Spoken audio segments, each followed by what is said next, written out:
Welcome to Your Next Mission podcast with the 12th Sergeant Major of the Army and co-founder of the American Freedom Foundation, Jack L. Tilley. Proudly presented by Cavalry Agency, Navy Federal Credit Union, Purdue University Global, and Veterans United Home Loans.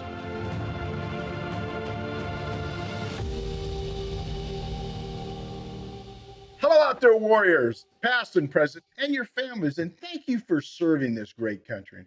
Welcome to Season 3 of Your Next Mission video podcast, a program initiative of the American Freedom Foundation. I'm Jack L. Tilley, 12th Sergeant Major of the Army. I always love saying that, and I'm your host. If you watched this in the past, and if you haven't, there's something wrong with it. You may have noticed that we're coming to you from a brand new studio this year. We got a brand new look, just like I do. I got a brand new shirt on, and for a brand new season, we're looking forward to talking with some incredible guests. This is all possible because of our generous support of our presenting sponsors. I personally want to thank Cavalry Agency, Navy Federal Credit Union, Purdue University Global, and Veterans United Home Loans for making Your Next Mission happen. They love our veterans and families, and as I always say, we love them too. We have a great show for you. In fact, we have a wonderful show for you today. We're focusing on the military families who have special needs, and I'm so excited to introduce Michelle Norman, Executive Director and founder of Partners in Promise. Welcome. So good to have you on the show. Thank you so much, sir. It is a pleasure to be here. It is. Well, I hope it's a pleasure. I'm just so excited just having you on the show here with you. Before we jump into all that's going on with Partners in Promise, I want to make sure I got that. Would you tell us, a little bit about yourself? Absolutely. And again, thank you for this wonderful opportunity to be here on Your Next Mission. Big fan of yours. Thank you again for your service for almost 37 years. Woo! And, also for your continued advocacy for our veteran and military families, as we know that this is a very challenging lifestyle to be in the military. And it is even more complicated if you have children with special needs. So let me tell you a little bit about myself. I am a Navy spouse, no jokes. All right, I'm Army, but don't worry about that. For over 25 years, we're based here in the Hampton Roads area of Virginia. And I have two children, an 18-year-old and a 13-year-old. And my daughter has multiple disabilities. And so it's been a really interesting, we love this military adventure. We've lived all over the world and Japan. It's been a fantastic adventure, but it has its challenges, when you have children in general.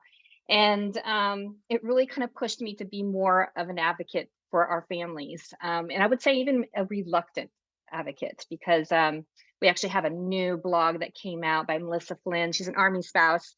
And, I'm an engineer, so I would never have guessed that I would be in this position to really be advocating for exceptional military families until my daughter came around. And so you're thrust into this world of learning about medical and education and, just trying to figure out all the systems and how they work together. So I guess overall, you can say I'm just a military family advocate for our exceptional military families. And I'm excited to tell you a little bit more about what we do. All right. Hey, Michelle, how was Partners in Promise founded? And can you tell us a little bit about the organization's mission?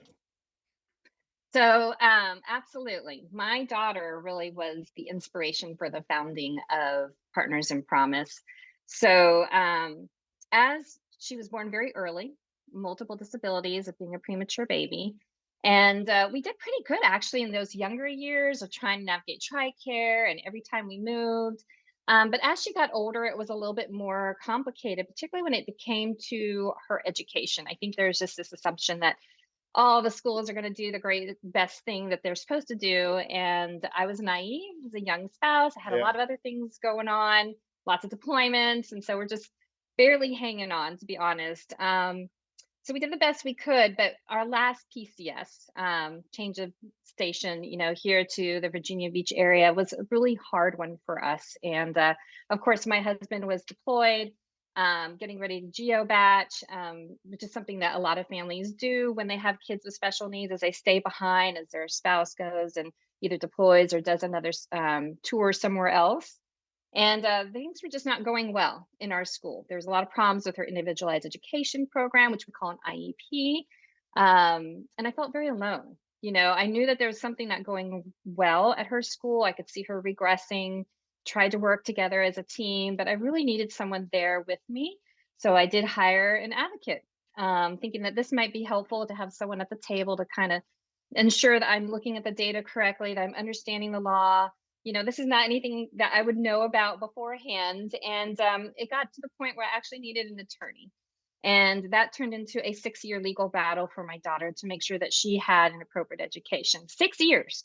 That Wow. included 2 due process trials, Yeah. 1 federal court appeal, and we won everything. And so I think to myself, like, I thought I was alone, and how, I could barely do this as an officer family. How can our enlisted families be able to fight the fight that's necessary for their children and their education?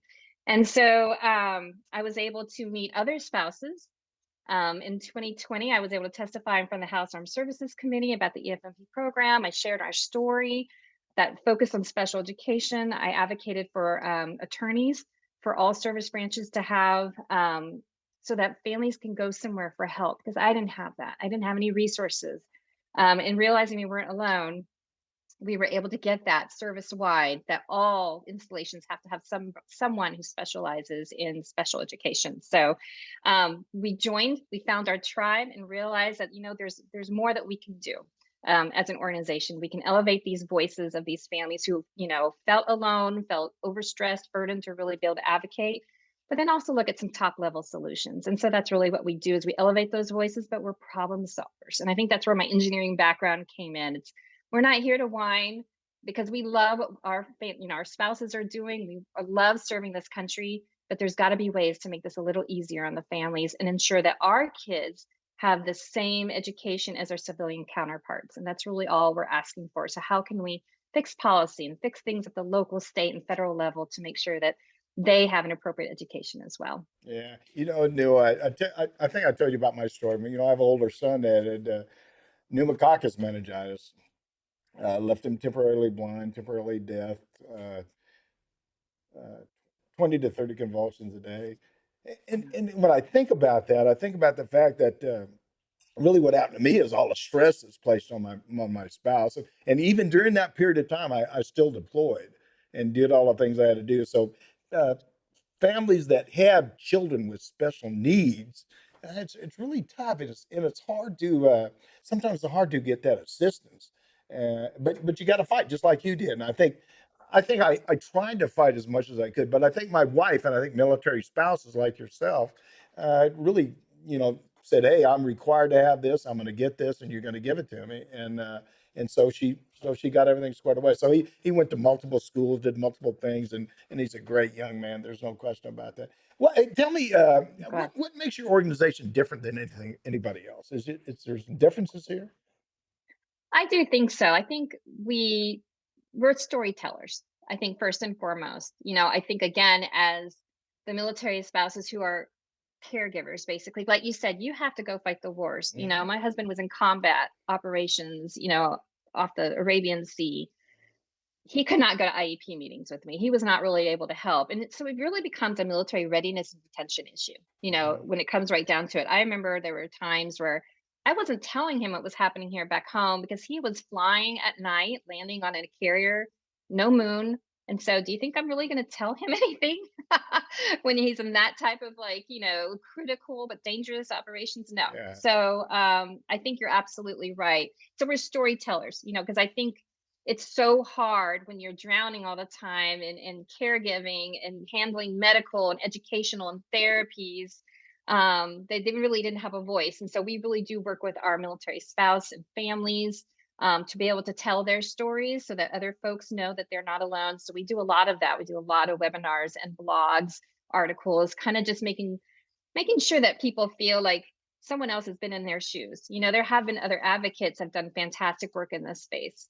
And I think that's important, that we have that boots on the ground experience. Yeah. Yeah. Sometimes you might have different organizations that they're fantastic that in this space, but maybe they're not in it anymore, and things change. Right now, we're in the middle of EFMP standardization that's happening across all the services, so that hopefully one Army person is going to be able to enroll in EFMP the same way as a Navy person, or one Hmm. person is going to receive respite care like the other one. I think that's really important to know, that we are all in this together. but how do we make change at that policy level? And so the problem solving is where we come in. We don't want to whine again.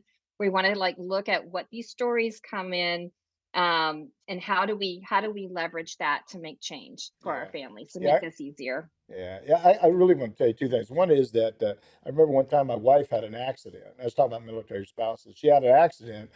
So I called her on the phone. I said, Gloria, how you doing? I said, oh, no, everything's fine.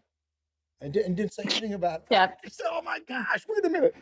So then it must be like an hour later, my commander called me, say, hey, I was a first sergeant at the time. Said, hey, first sergeant, how's your wife doing? I said, well, I guess she's doing fine. I just talked to her. She didn't tell you? I said, no, she didn't tell me. And so, what do you mean? She said, well, she had a wreck. And actually what happened, she had a wreck and somebody stopped to help her and they got hit by a car. So it was a lot of, poof. And so I called her back up Um, and I says, hey, Gloria, why didn't you tell me about this? She said, well, I didn't want to bother you. The other thing I'll tell you is yeah. when I was the sergeant major of the Army, that's the first time that I ever went on I don't think I ever went on the exceptional family member, but I started speaking more about exceptional family members. And I think uh, guys and yourself out there giving the word, talking about the things that are going on is so important, and we need to do that. Absolutely. Well, the other thing is, I think because you don't walk in my shoes, you don't fully understand sometimes.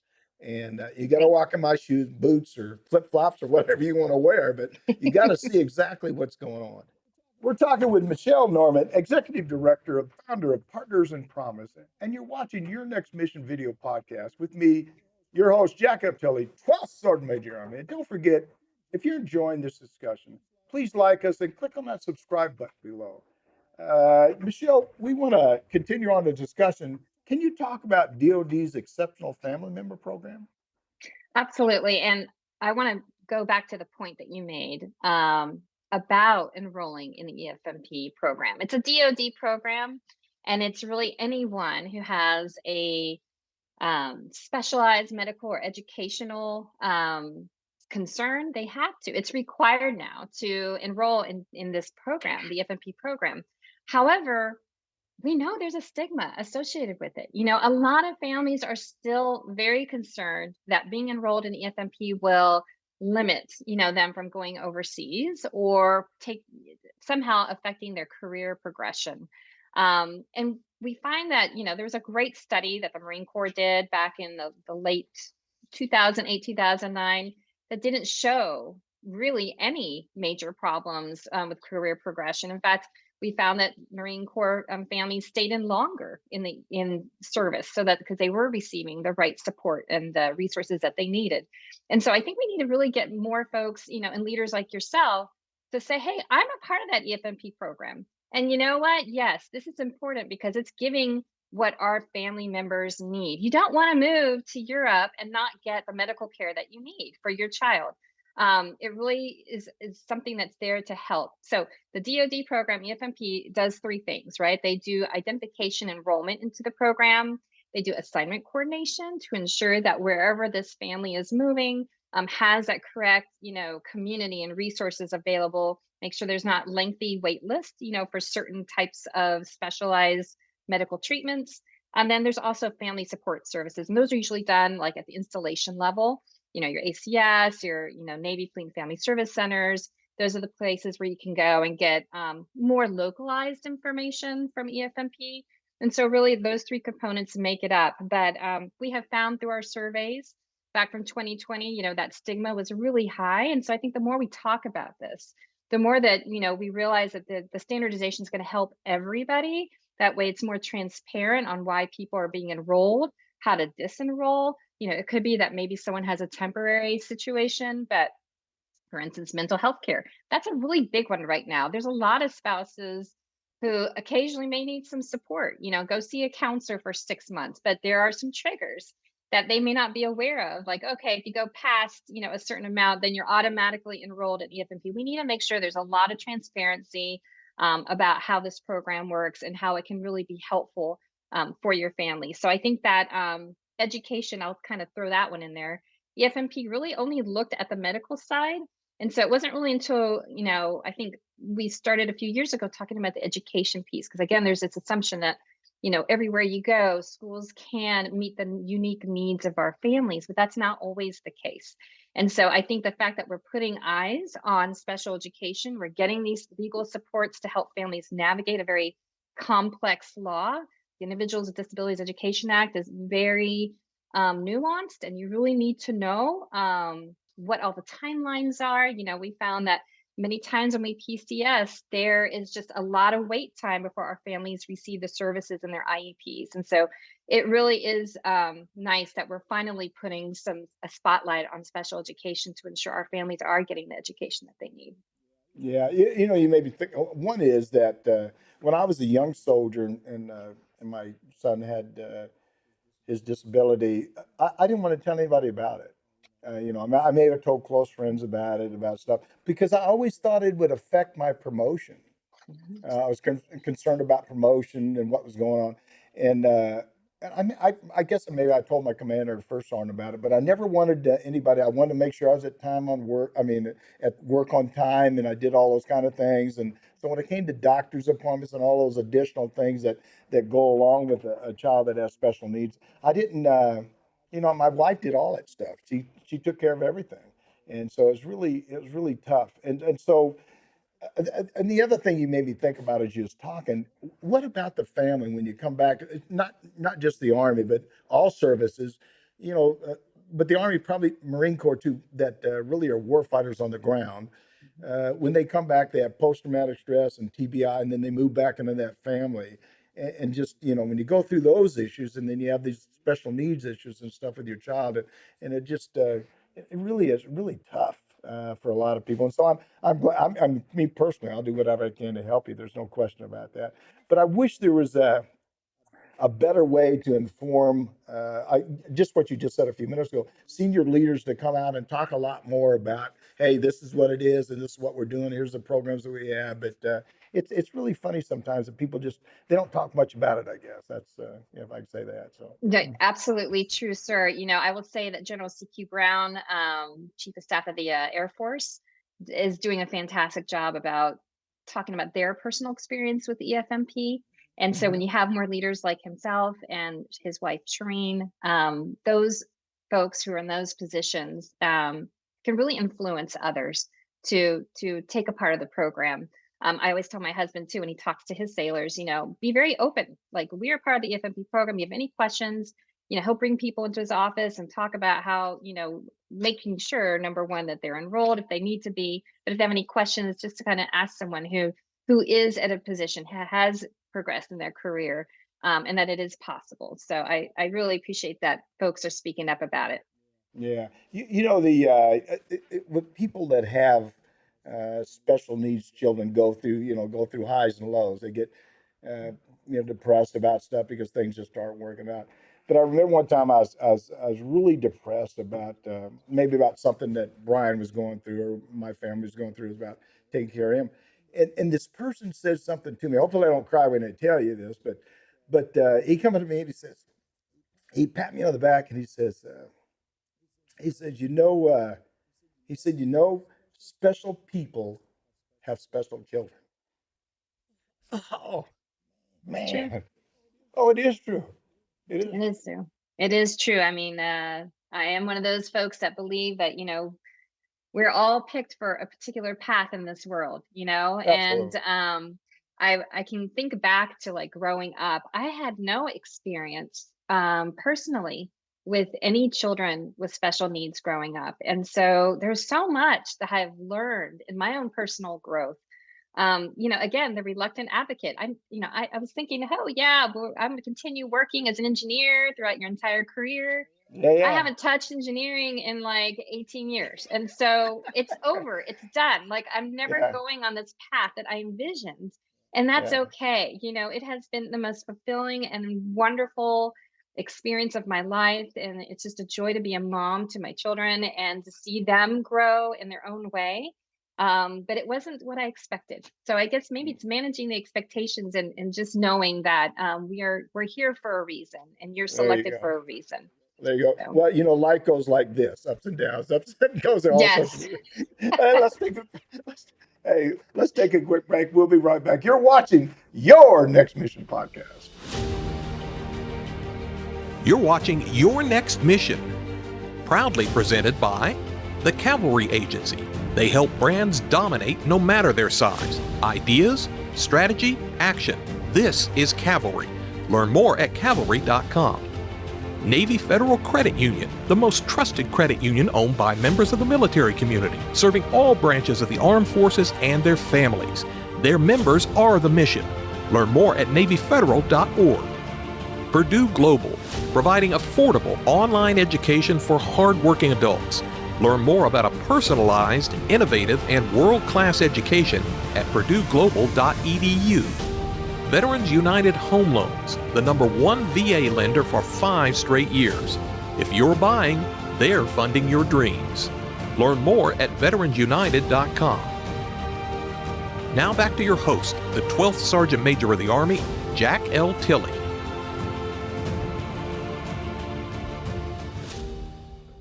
Welcome back. We're blessed to be here today with Michelle Norman, Executive Director and founder of Partners in Promise. And I can't tell you, first I'm going to tell you right now, I've enjoyed talking to her so much, and I can't wait to ask her a few more questions. But I want all of our veterans to reach out to me directly. Tell us about your transition out of the military. Tell us what topics you'd like us to cover. You can call or text me at 844-424-1134, and I'll reach out to you. I'll actually reach out to you. Or send me an email at SMA Tilley at yournextmission.org. Okay, let's pick it up where we left off. Michelle, we're heading into our final segment with you today, and I hope you enjoyed it, as much as I have. I just have a couple of more questions. And I'm going to make sure I get this right here. I love your motto. We love stories, but data completes us. Can you explain what that means? Yes. So I think we talk a little bit about how we're storytellers, but really when it comes to policy change or any change, you need the data. And so when we started talking early on as an organization, we were going to, our congressional folks up on the Hill.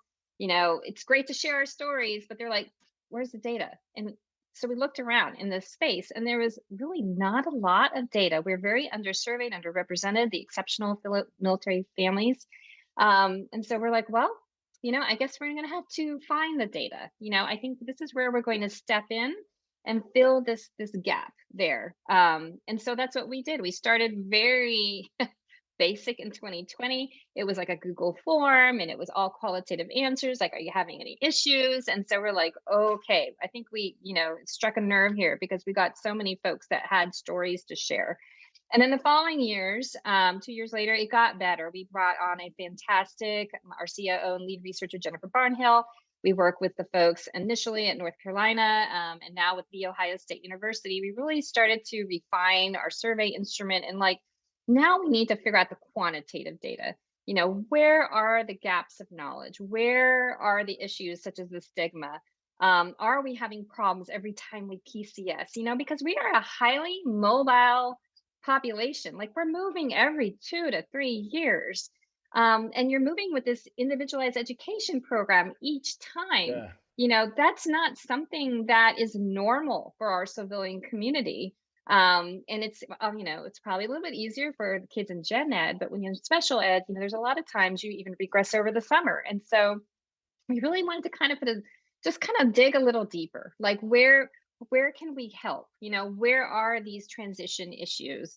And that's kind of what we did with our last survey. And we'll talk a little bit more about the new one, but that's the data that our folks, in DoD, our leadership want to see. They want to see where they can help, and we need to give it to them to be able to make any progress with this EFMP program.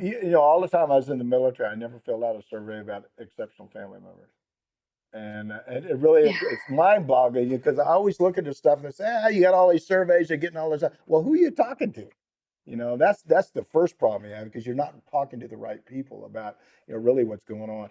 And the other thing about surveys, sometimes I really, and I hope I'm not right, sometimes I think people don't understand the importance of the survey. And so we should give a little more justification. This is to help you. It's not to, it's to help people that have these kind of issues. So help us out with the surveys.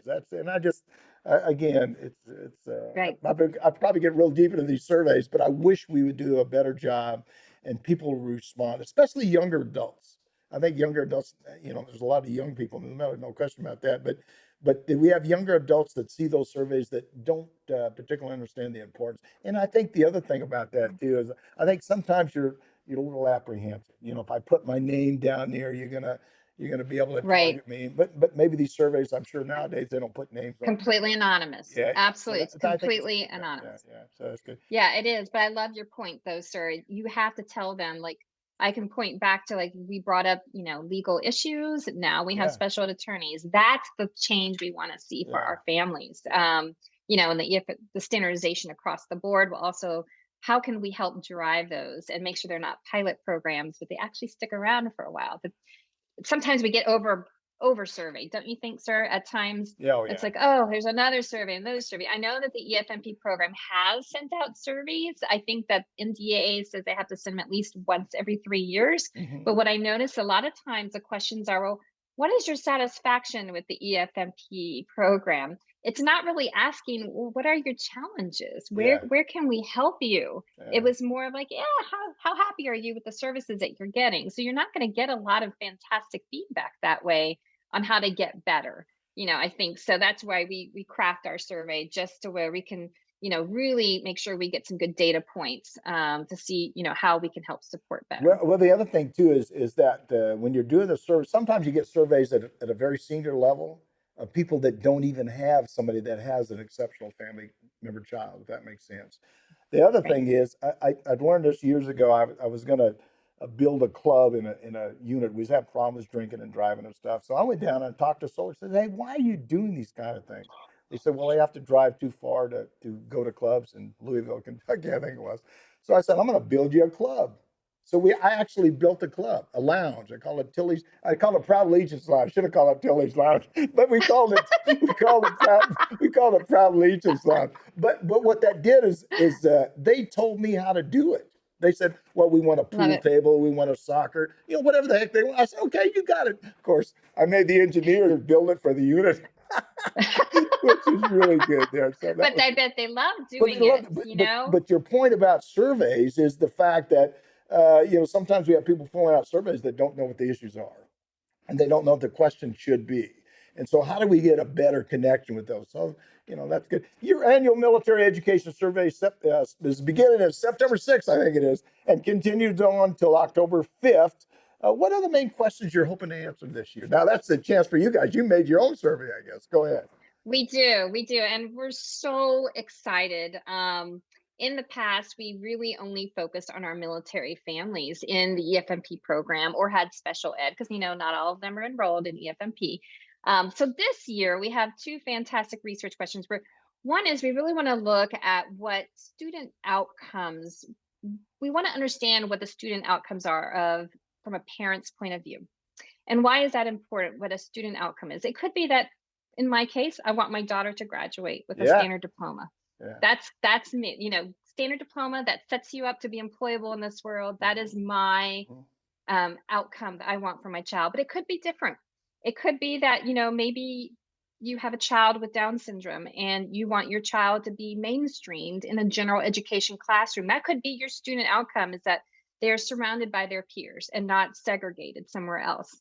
It could be that also your child has social emotional goals that you have set for them. So we're going to seek, what are these student outcomes for all of these families, and how are they being met through their individualized education programs as they move from base to base, installation. So that's one of them. We're also expanding the survey this year for the first time ever to those who serve our families, the providers, the educators, the administrators, those in the EFMP program leadership positions, the SLOs, the school liaison officers.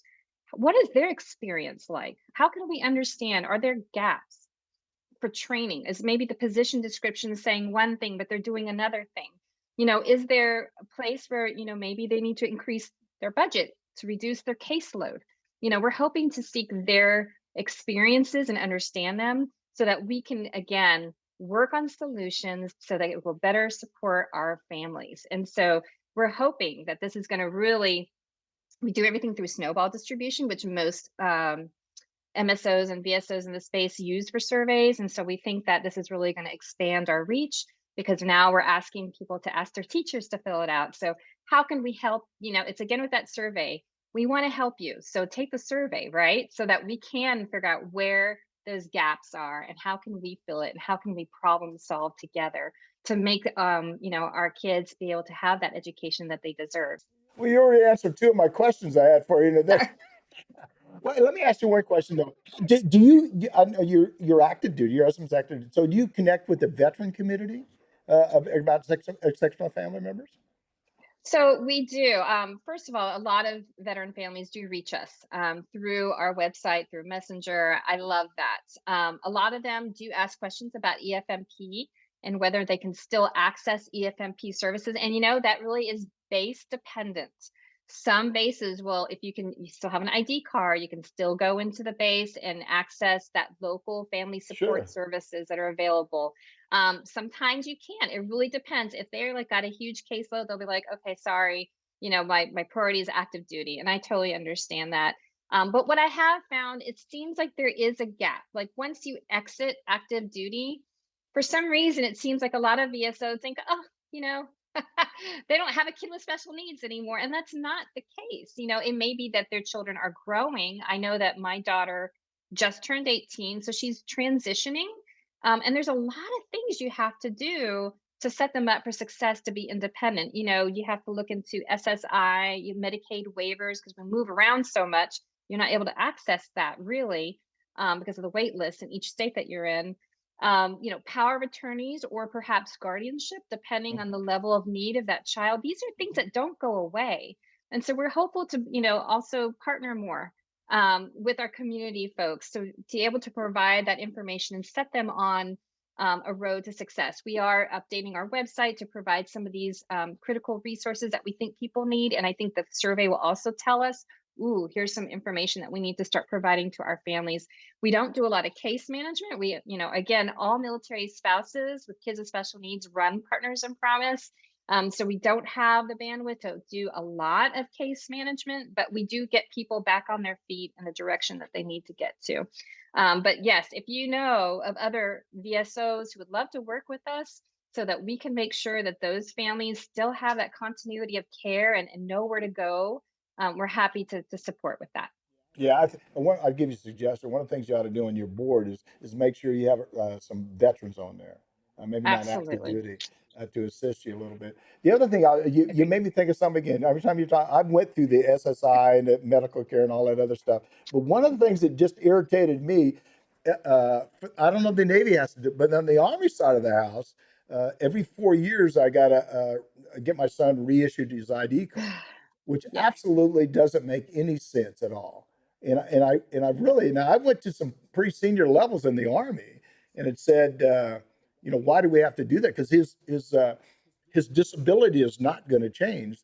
So why do I have to change this? Doesn't make any sense. And well, they said, well, but now when I did it, and maybe they're taking care of me, I did it. They set they jumped right on and took care of it.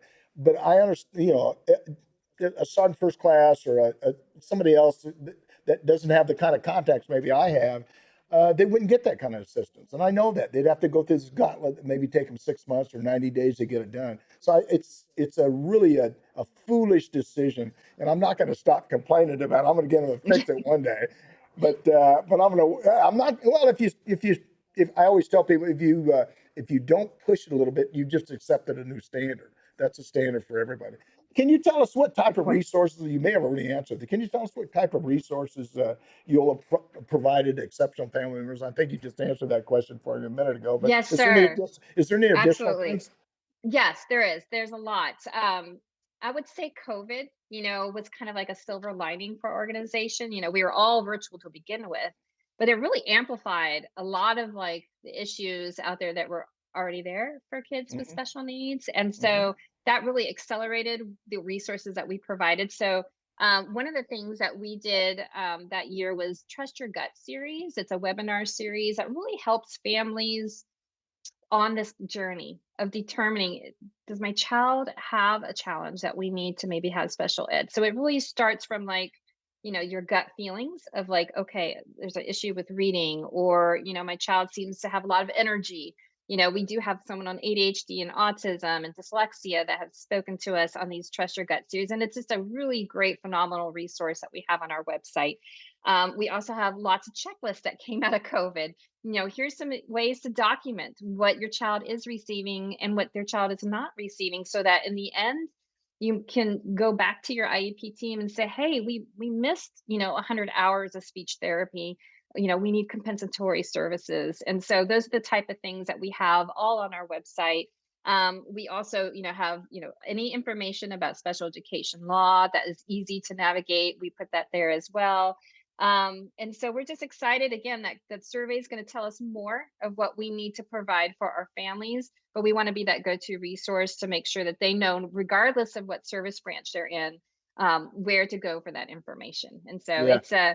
it's a good thing. And of course, we're at EFMP resource fairs. Hopefully we'll join you very soon at AUSA. You were trying to get our name out there to make sure that families even know that we exist. And so we appreciate those opportunities.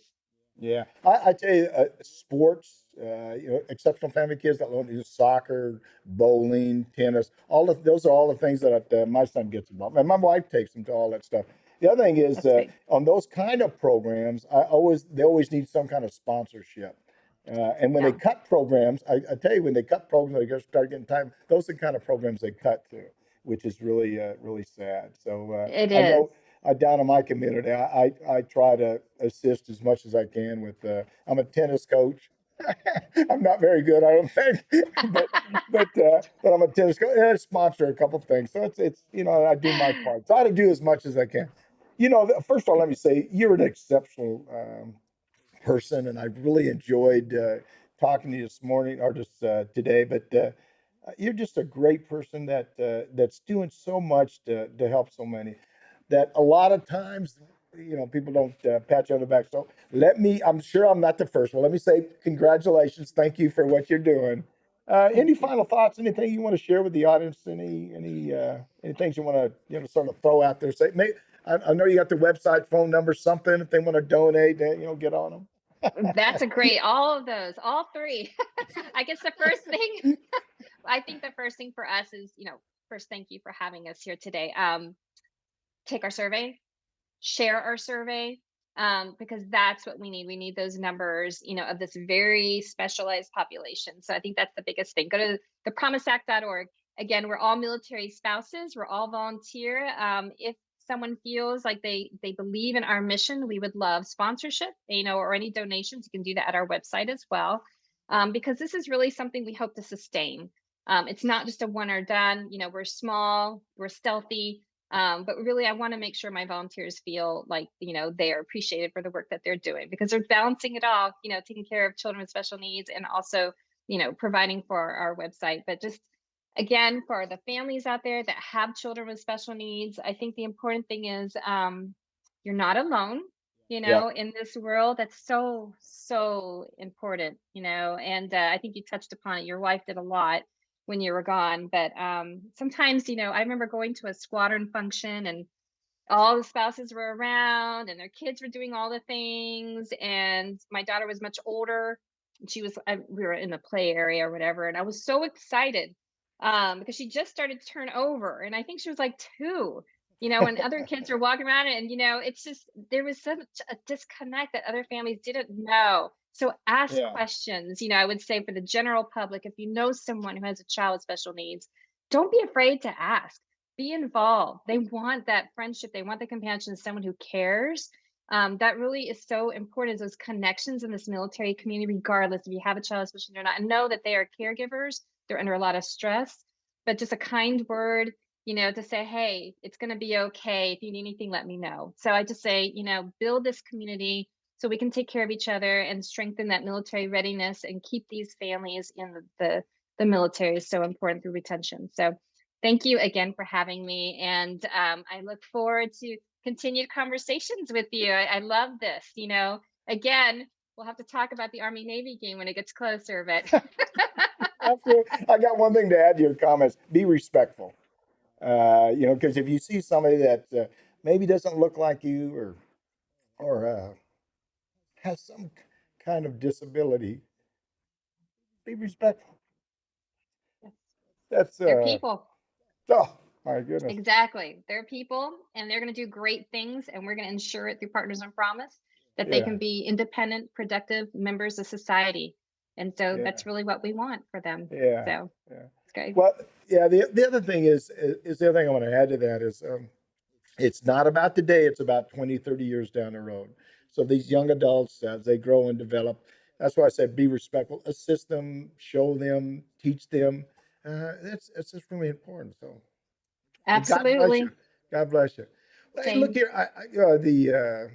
I'm going to give you something today, and what we'd like to do is give you a small donation.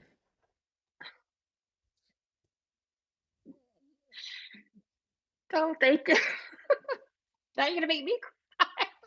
Well, Thank you. I always cry That's when I so talk kind. about the subject, but we'd like to give you about $2,500.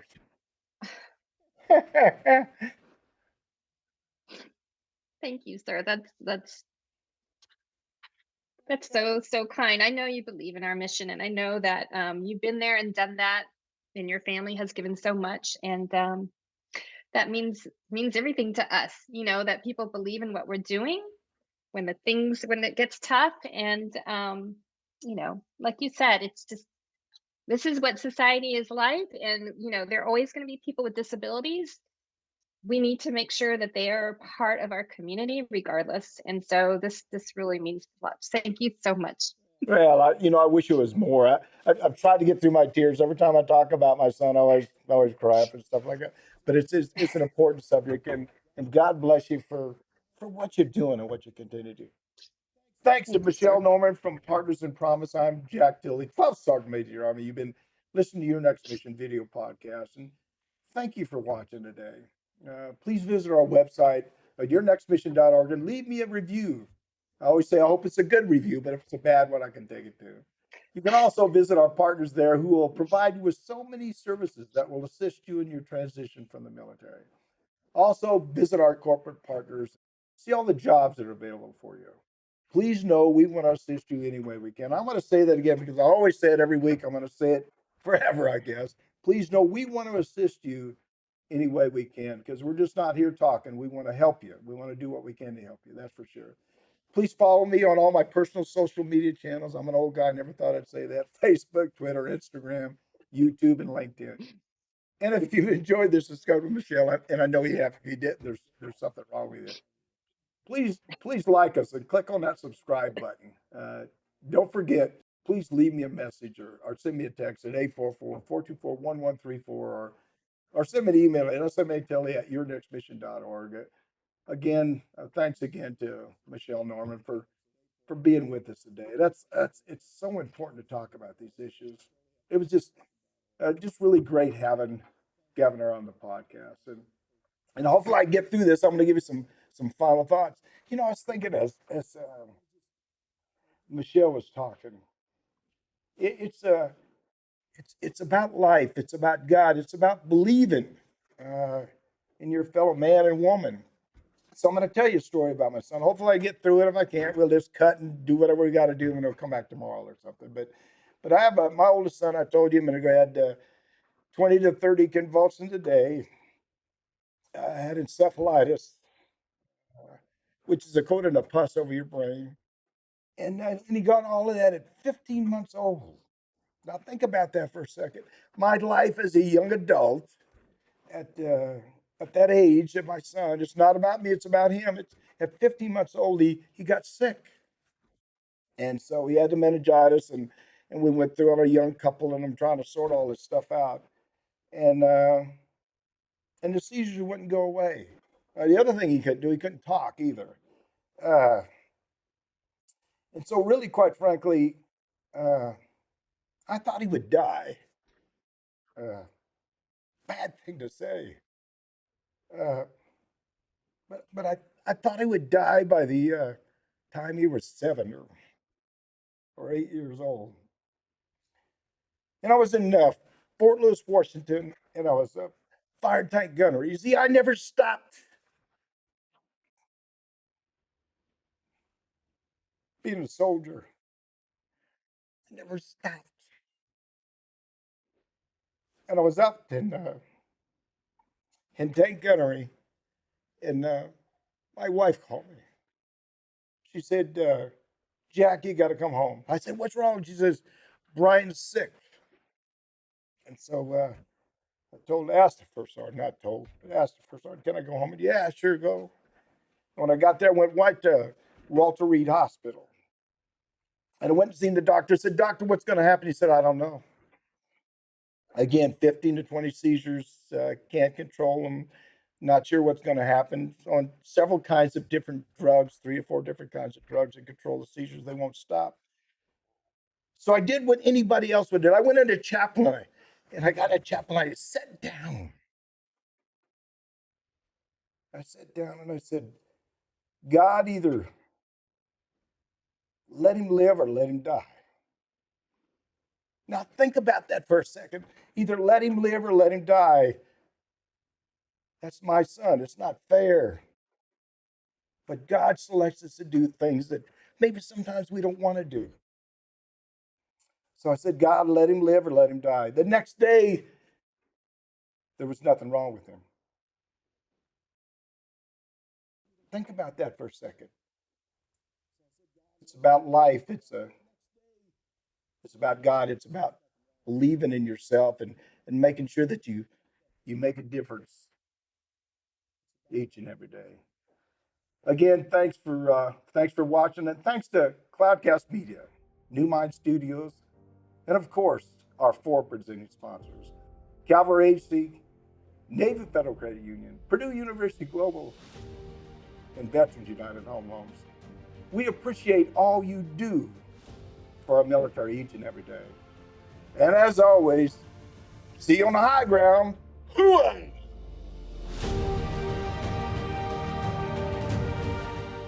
You've been listening to Your Next Mission, brought to you by the American Freedom Foundation. Learn more by visiting yournextmission.org.